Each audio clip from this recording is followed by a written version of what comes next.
The terminal at Gate C-14 was supposed to be quiet at 6:40 a.m., the kind of calm where rolling suitcases hum like background static. But that quiet didn't survive the moment a gate agent leaned forward, eyes narrowed, voice slicing across the waiting area like a cold blade. "You don't belong in this line," she snapped, loud enough for heads to turn. In front of her stood a black woman in an ivory trench coat, posture straight, face unreadable, someone who carried a kind of calm that didn't fit the narrative the agent was building. Passengers paused mid-sip, mid-scroll, watching the tension coil tighter with every second. They didn't know her name. They didn't know her mission. They didn't know that within minutes this same woman would have federal agents walking behind her like a shifting wall of power. But the gate agent didn't care to know. She reached forward, grabbed the woman's passport with a sharp, impatient motion, and everything in the room seemed to hold its breath. "Hello everyone. Before we begin today's story, I have a small favor to ask. Please hit subscribe and turn on the notification bell so you never miss our channel's new videos. It's quick, free, and the best way to support us in bringing you more dramatic stories. Your support means the world to us. Where are you watching from? Drop your city or country in the comments below. Thank you very much. Now, back to our main character. The gate agent didn't just inspect the passport. She pinched it like it offended her fingers. "This can't be real," she muttered, shaking her head with a scoff that echoed off the glass windows. "People like you always try something." The woman didn't respond. She didn't flinch. She simply held her gaze steady, as if she'd stood in this exact storm before. The agent leaned in closer, her irritation rising with every second. The woman remained calm. "I said step aside," she barked. A few passengers shifted uncomfortably. One man whispered, "She didn't even do anything." Another murmured, "Why is she talking to her like that?" But the agent wasn't listening to anyone, not even herself. With one dramatic motion, she tore the passport straight down the center. Gasps burst across the gate like a chain reaction. The woman's eyes lifted, steady, unshaken. The agent smirked, satisfied with her performance. "Now you're not going anywhere," she said. "Security will deal with you." But the air around the woman didn't crack the way the agent expected. It tightened, shifted, turned. Because while the agent believed she had just ended someone's travel plans, all she had really done was trigger a protocol she had no idea existed. And the woman she had just humiliated, the one she assumed was powerless, was about to change everything inside that terminal. The torn passport had not even hit the floor before the gate agent doubled down, planting her hands on her hips as if she had just defended national security. "Security will handle you," she said, louder than necessary, loud enough for people 3 rows back to hear and form their own conclusions. But the black woman in the ivory trench coat did not move. Her gaze remained steady, collected, and unbearably calm for someone who had just been publicly humiliated. That calmness unsettled the agent more than any raised voice possibly could. A ripple went through the terminal as an airport security officer approached, a stocky man with a stiff walk and a face that already looked impatient. "What seems to be the problem?" he asked, though his tone suggested he had already chosen a side. The agent pointed accusingly. "She attempted to travel using a fraudulent passport. I need her removed immediately." Gasps echoed in the area, but the woman stayed still, her breath steady, her posture unbroken. She had seen this before, and the memory arrived with startling clarity. When she was 22, rushing to catch a connection in Denver, a customs officer had held her passport up to the light, frowning like he was inspecting a counterfeit bill. He had asked her 3 times if the document was really hers. He asked where she actually got it. When she answered with perfect patience, he pulled her out of the line and detained her for 50 minutes while flights departed without her. No apology followed. That moment had shaped her more than she ever admitted. Now here she was again, decades later, a different airport in a different uniform, but the same suspicion in the same tone. As the flashback dissolved, the security officer stepped closer, his shadow stretching across her shoes. "Ma'am, you need to step aside," he said. The woman lifted her eyes. "Is that your official assessment, or are you simply repeating what she said?" He blinked, caught off guard by her steady tone. "Ma'am, I am going to escort you to the holding area until we verify your identity." Passengers shifted again, uneasy. A mother pulled her daughter closer. A businessman lowered his laptop screen to watch. A teenage boy whispered to his friend, She did not even do anything. The gate agent folded her arms with the satisfaction of someone who believed the situation was going exactly as she planned. You see? Even security agrees, she said, tapping her heel as if waiting for applause. But the woman did not look at her. Instead, she slowly reached into her coat, not hurried, not defensive, just deliberate. The officer tensed. The agent recoiled slightly, but all she pulled out was her phone. She pressed one contact. Only one. This is Inspector Daniels, she said calmly. Activate FAA Protocol Delta. Immediate hold on gate C14. The gate agent burst out laughing before the call even ended. Oh, that is adorable. You are pretending to be federal now. But the woman was not pretending, and the terminal found out fast. The large boarding display behind the counter glitched once, flickered to black, then reappeared with a bright red banner stretching across the top. Administrative hold. FAA verification required. All boarding suspended. The supervisor at the desk froze. The security officer stepped back. The whispers spread like static. What is happening? Is this real? Why did the system lock? The gate agent swallowed hard, confusion cracking through her confidence. I did not do that, she muttered. The agent closest to the counter leaned toward his monitor, eyes widening as new messages popped across the screen one after another. FAA oversight alert. Senior inspector override. Comply with directives. Stand by. Do not proceed with removal. The agent's voice shook. This is federal.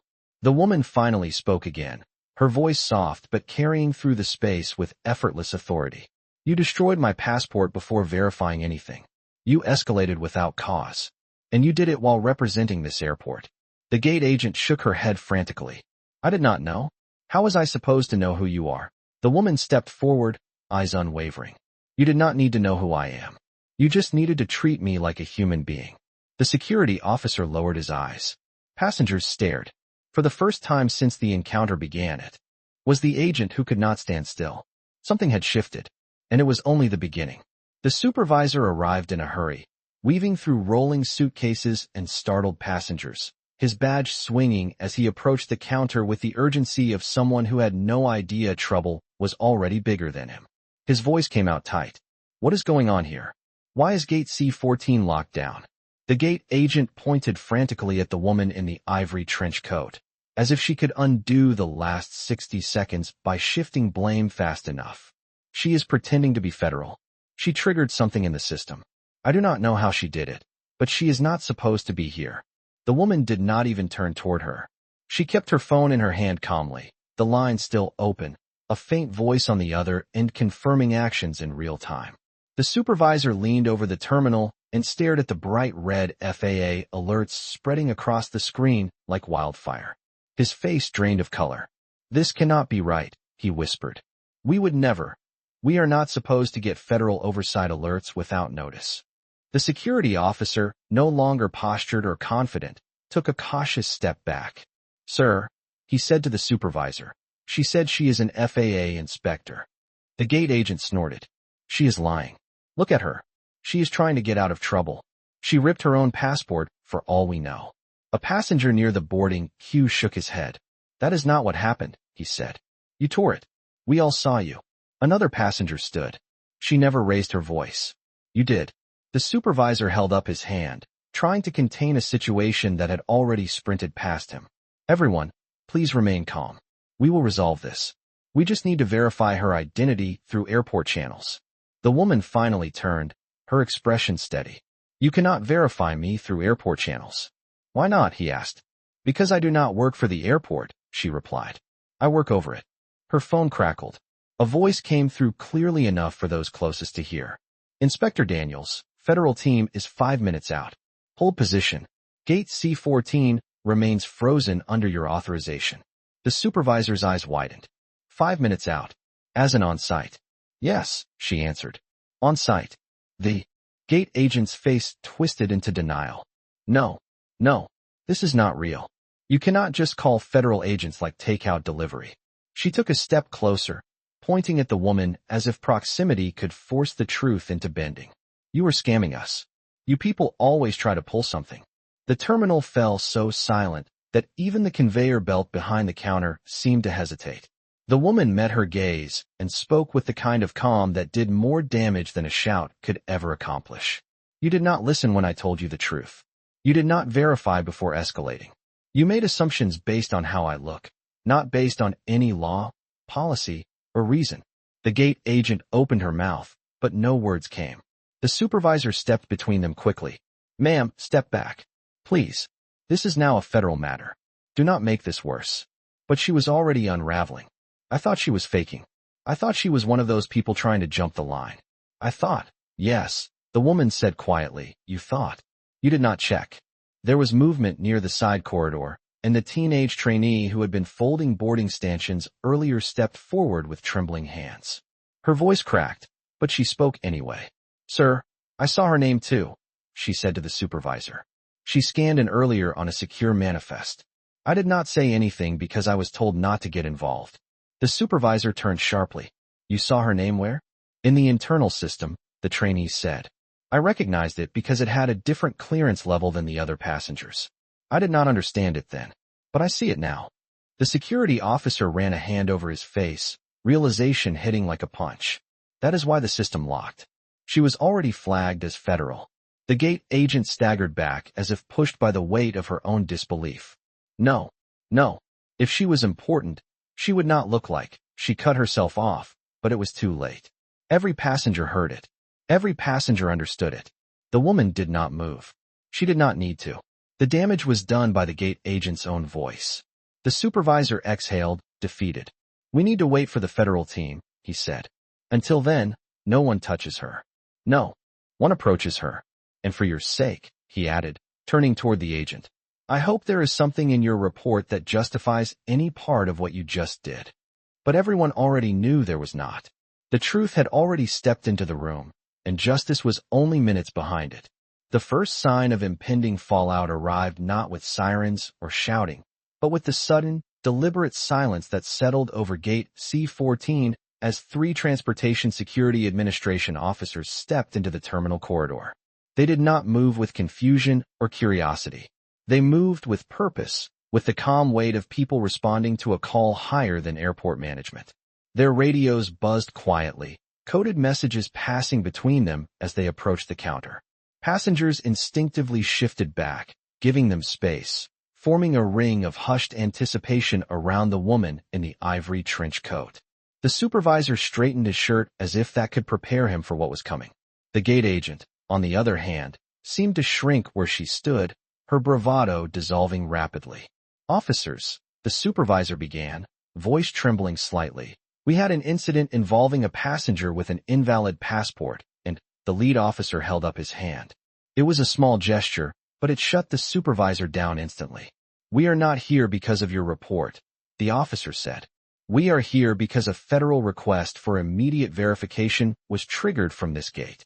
The gate agent blinked, confusion flashing across her face. Federal request? That does not make any sense. She made that up. She is not in any federal system. The lead officer turned his head slowly toward her, the kind of slow, measured turn that makes a person rethink every decision they made that morning. Are you certain? He asked. Because the Federal Aviation Administration does not send teams for jokes. The gate agent opened her mouth, but nothing coherent came out. The officer turned to the woman. Inspector Daniels, he said with a slight nod, we received your authorization. We are holding perimeter until your team arrives. A ripple of shock went through the watching crowd. The supervisor's breath caught audibly. The trainee who had spoken earlier pressed a hand against her mouth, her eyes wide with vindication and fear for the co-workers who had crossed the wrong person. But the gate agent refused to yield. Her denial clung to her like a fraying lifeline. This is absurd, she sputtered. She does not look like an inspector. She is lying. She tore up her own passport to play victim. The officer's expression hardened. Ma'am, I strongly suggest you stop talking until the federal team arrives. Anything else you say will be added to the report. The woman in the coat remained still, but her eyes shifted toward the officer. There is a reason I requested perimeter control, she said.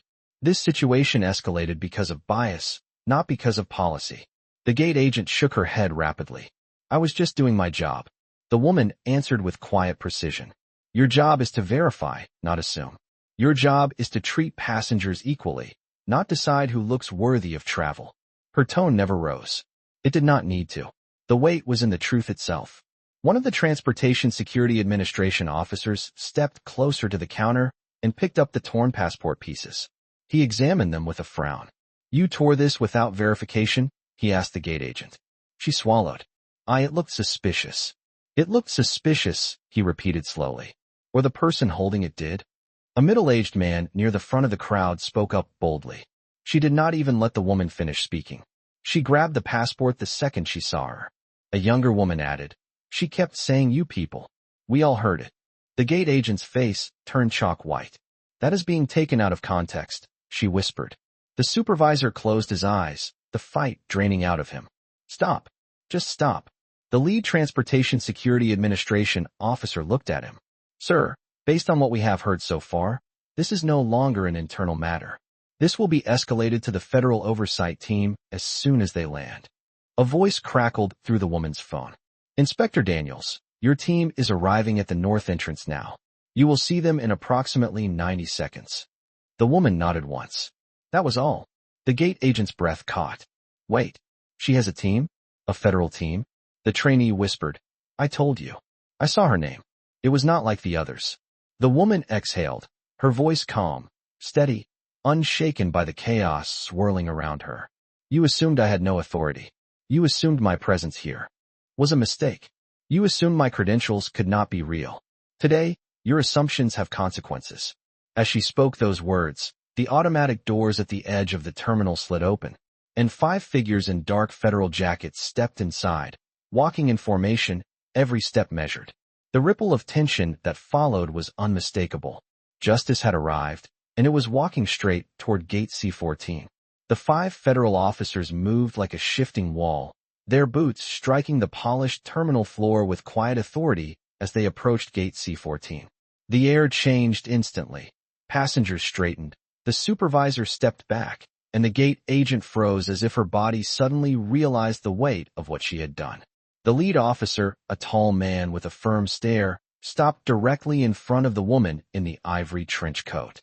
"Inspector Daniels," he said, his voice carrying across the gate area with controlled force. "We have secured the perimeter.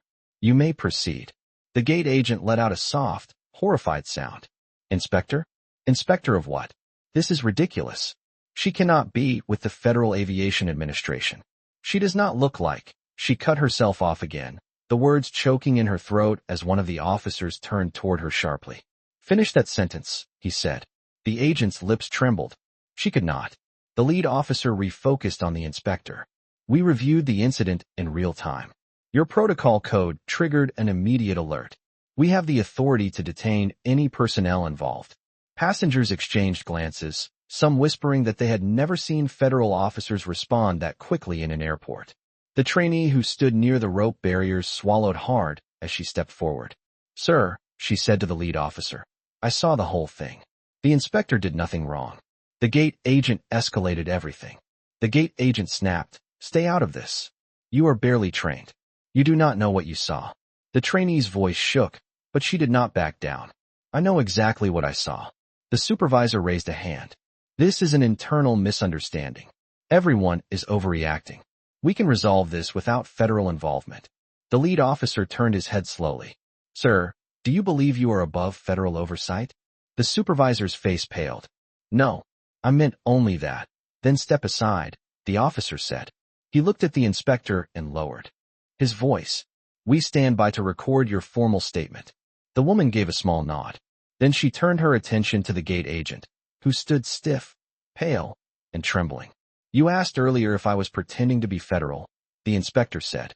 "You asked if I belonged in this line, if my passport was real, if my identity could be trusted." She stepped closer, not threatening, but steady, her presence alone enough to silence the entire terminal. "The truth is very simple. You never questioned the passport. You questioned me." The gate agent shook her head violently. "That is not true. I thought it was a scam. I thought she was trying to get on a plane she did not pay for. I thought." "Yes," the inspector said calmly. "You thought. You did not verify. You did not follow procedure. And when you were uncertain, you did not choose caution." You chose hostility. The crowd reacted to those words with a soft chorus of agreement. Several passengers nodded. A few murmured, exactly, under their breath. One man, near the charging station, added, "She grabbed the passport the moment she saw her. She did not check anything." The federal officer holding the torn passport pieces lifted them into view. "It does not matter what you thought," he said to the agent. "You committed destruction of federal documentation. You acted without verification. And you escalated based on your personal judgment rather than policy." The agent's voice cracked. "I did not know she was with the Federal Aviation Administration." The inspector's reply was measured and devastating. "You did not need to know who I was. You only needed to know your job." She let the silence sit for several long, heavy seconds.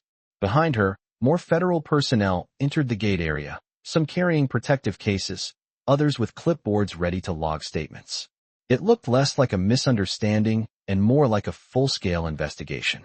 "Per your protocol," one of the officers announced, "all staff involved will be temporarily relieved of duty pending federal review." Gasps broke out among the crew. The supervisor stepped forward in protest. "Relieved of duty? That is excessive." "Excessive," the inspector repeated, her calm tightening. "You watched your employee tear up a passport without cause. You allowed her to speak to me in a way that violates every airport standard. Excessive is the word you choose." The supervisor's jaw clenched, but he had no answer. "This is why oversight exists," she continued. "This is why protocol exists. Because bias disguised as procedure is still bias." The gate agent's legs gave out just slightly, and she gripped the counter to keep herself standing. Tears gathered at the corners of her eyes, but the inspector's expression did not soften. Not out of cruelty, but out of clarity. The consequences were not emotional. They were procedural. They were earned. The lead officer turned to the inspector. "Inspector Daniels, would you like us to begin the removal process?" The agent let out a small, strangled breath. Passengers held theirs. The inspector looked at her, unmoving, unbroken, filled with a quiet certainty that only someone who has endured this pattern for years could carry. "Yes," she said. "Begin." And in that moment, the balance of power in Gate C-14 shifted completely. The removal process began with a kind of silent choreography, the kind that makes an entire terminal hold its breath. Two federal officers stepped to each side of the gate agent, not touching her yet, simply establishing presence.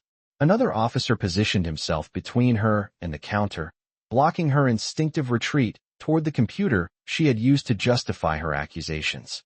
The agent's breath hitched as she realized there was nowhere to go, no procedural shield left, no superior to hide behind.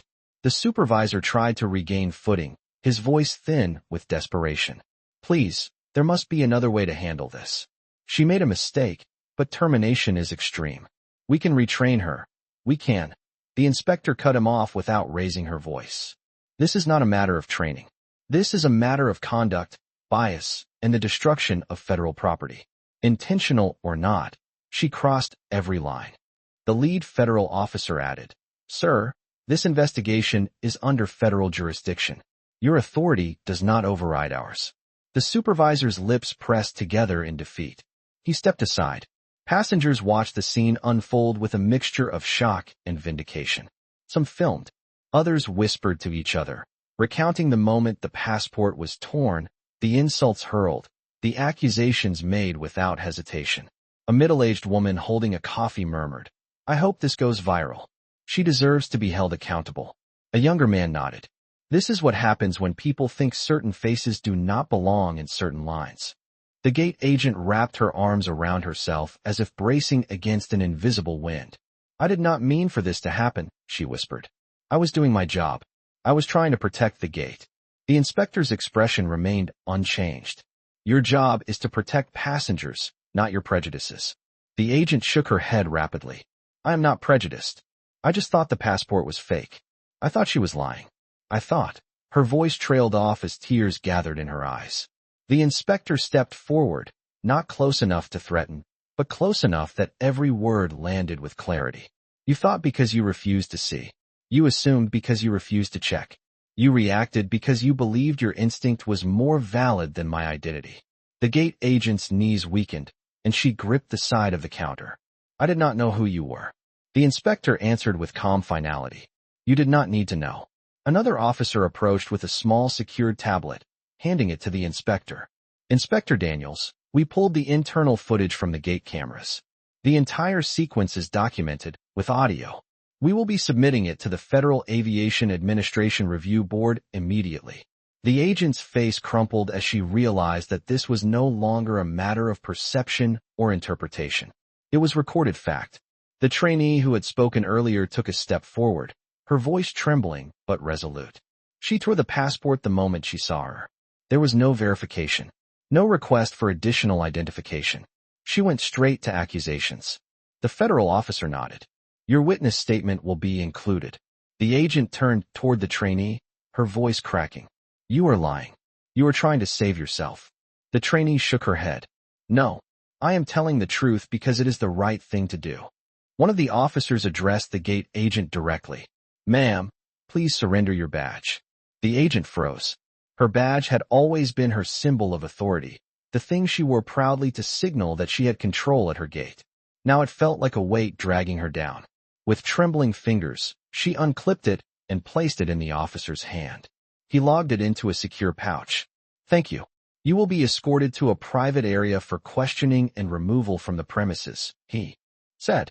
Passenger murmurs swelled again as the moment sank in. The inspector's gaze remained fixed on the woman who had torn her passport. This is not about punishment, she said softly. This is about accountability.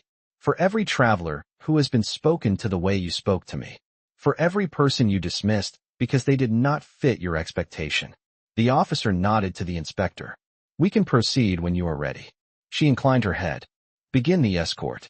The gate agent let out a hollow, defeated sound as the officers guided her away from the counter. The terminal followed her with their eyes, seeing not an employee, but the consequences of unchecked power. And as she disappeared through the side corridor, the inspector stood still, rooted in quiet strength, the center of a reckoning that was long overdue. The corridor swallowed the gate agent and the officers guiding her away, leaving behind a silence so heavy it pressed against every wall of gate C-14. Passengers remained still, unsure whether to speak or breathe too loudly in the presence of the unfolding federal inquiry. The supervisor shifted nervously, rubbing his palms against his slacks as if he could scrub away his own guilt. The trainee stood rigid near the stanchions, her wide eyes fixed on the inspector with a mix of admiration and fear. The inspector, however, did not move. She stood centered in the clearing of the gate area, her posture unwavering, her breath steady, as if grounding herself after years of witnessing scenes like this one play out in quieter, colder rooms. The lead federal officer approached her with calm precision. Inspector Daniels, he said, the escort team is conducting the initial removal. We have secured the agent's badge and logged her immediate suspension pending federal review. Do you wish to proceed with the internal statement now or wait until the secondary team arrives? She shook her head gently. We will wait. He nodded. As you prefer. The supervisor cleared his throat, stepping forward with the hesitance of a man who finally realized how deeply the situation had spiraled beyond him. Inspector Daniels, he began. On behalf of the airport, I would like to apologize for the mishandling of this situation. The agent was under stress, and stress does not justify discrimination, she interrupted quietly. The supervisor froze, chastened by the truth spoken without a hint of anger. You should know, she continued, that this is not merely about one agent's actions. It is about the environment that allowed her to believe she could treat someone this way without consequence. His shoulders slumped. He had no argument. A woman in a denim jacket near the charging station raised her hand cautiously, as if she needed formal permission to speak. Inspector, I do not know what to say except thank you. People like her get away with this all the time. I have seen it happen to my husband, to my friends. No one ever steps in. An older man, tall and silver-haired, added, You handled this with more dignity than most of us could have. The entire situation was wrong. The inspector met their eyes one by one. I appreciate your words, she said. But this moment is not about praise. It is about correction. Meanwhile, one of the federal officers returned with an update. Inspector, we have confirmed her identification and employment records. There are multiple prior complaints about her behavior filed by passengers of color. None were formally escalated. The supervisor exhaled sharply, a sound caught between shame and disbelief. Those complaints never reached my desk, he insisted. Someone must have dismissed them. The inspector finished calmly. Yes, that is its own pattern. The trainee stepped forward again, voice small but steady. Inspector Daniels, may I say something? She nodded. The trainee swallowed. I wanted to speak up earlier, but I was afraid. New hires are told not to question senior agents, especially not at the gate. I did not know if saying anything would cost me my job. The inspector's gaze softened for the first time since the incident began. You spoke up when it mattered. Courage is rarely about timing. It is about choice. The young woman blinked rapidly, trying not to cry. Thank you, she whispered. A sudden buzz crackled across the radios of the federal officers, followed by a voice stating, "Secondary team has arrived. Proceed with status update." The lead officer tapped his earpiece and turned toward the inspector. "They are requesting your official statement." The inspector nodded. "I will give it here." The supervisor stiffened. "Here? In front of the passengers?"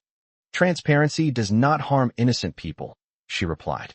"It only harms those who rely on secrecy to avoid accountability." The passengers murmured in agreement. The officer activated his recording device. "Inspector Daniels, please describe the incident in your own words." She inhaled slowly, not to compose herself, but to honor the weight of what came next. "At approximately 6:45 this morning," she began, "I approached gate C-14 with a valid boarding pass and a federal passport.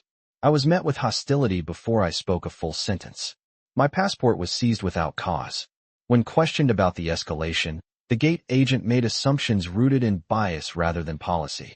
When her assumptions were challenged, she escalated further. She tore my passport without verification. She attempted to remove me from the gate area. Her actions were discriminatory, unprofessional, and unlawful." Every word landed with the clarity of a gavel. The supervisor lowered his head. The trainee wiped her eyes. A woman in the crowd whispered, "This is history right here." When the inspector finished, the officer said, "Statement logged." The inspector looked across the terminal, her calm now edged with resolve. "This is not about humiliation or retribution.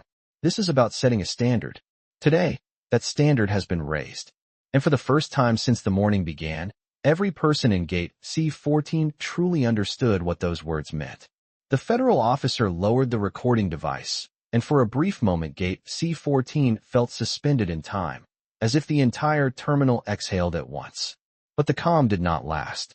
The arrival of the secondary team shifted the atmosphere again, tightening it with an unmistakable sense of consequence. 3 federal investigators in dark jackets stepped forward, their badges visible, their expressions sharp with purpose.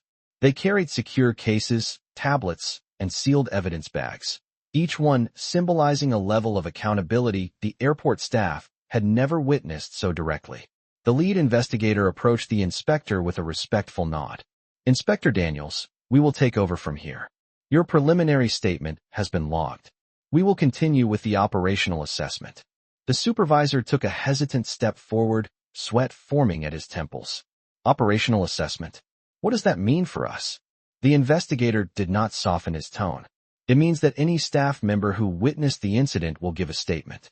It means that internal records, prior complaints, and camera footage will be pulled and secured. And it means that the Federal Aviation Administration will review whether this gate, this team, and this chain of command remain fit for operation." The supervisor staggered back slightly, as if the words themselves carried weight. "You cannot shut down a gate over one mistake," he said. The inspector answered calmly. "One mistake does not trigger a federal response. Patterns do." The trainee stood frozen, her eyes flickering between the inspector and the investigators.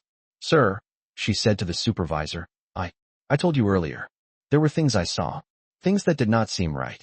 The supervisor shut his eyes, realizing too late that the truth had been quietly building beneath the surface long before today. One of the federal investigators addressed the inspector directly. "We retrieved partial footage from the internal system. The incident began the moment you approached the counter. There was no provocation from you, and no procedural reason for the escalation." He handed her a tablet displaying the paused frame. The gate agent gripping the passport with aggression, her face twisted with irritation while the inspector remained composed. The passengers leaned forward, murmuring. The scene was undeniable. The officer continued. We will cross-reference this with audio logs. Everything will be compiled into the federal report. The inspector nodded. Thank you. Another investigator turned to the passengers. For those who filmed the incident, your recordings may support the investigation. If you are willing to provide them, please step forward when instructed. A dozen hands rose immediately. The gate area buzzed with whispered outrage and relief. A woman in a hoodie lifted her phone. I got the whole thing, she said. From the moment the agent yelled at her. A man added. I recorded when she tore the passport. A middle-aged father holding a stroller said. I have the audio clearly. She said, you people. The lead investigator nodded. We appreciate your cooperation. It will help ensure an accurate and complete record. The supervisor rubbed his forehead, his voice barely steady. What happens now? The inspector looked at him. Now accountability begins. As if on cue, another officer approached holding a small black pouch. Inspector Daniels, he said, the damaged passport has been secured.